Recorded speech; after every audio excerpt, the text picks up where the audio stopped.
Atlantic মহাসাগরের একদম মাঝে থেকে খুব মন চাচ্ছে একটি সুন্দর নাসির বলি। নাসিরটা হলো আজকের পৃথিবীটা লাগে এত সুন্দর নির্মল বাতাসে ডালিমের পানির উপরে বসে আটলান্টিক মহাসাগরের গৌরী দ্বীপের একদম পাশে বসে আমরা এই গজলটা গাবো। রায়হান গাইবে, আমি সাথে ধরতেছি।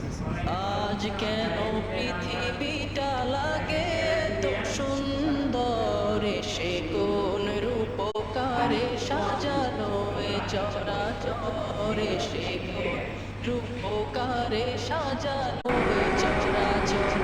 আজ কেন পৃথিবীটা লাগে এত সুন্দর, সে কোন রূপকারে সাজালো এ চরাচর, সে কোন রূপকারে সাজালো এ চরাচর। চারিদিকে নবরূপ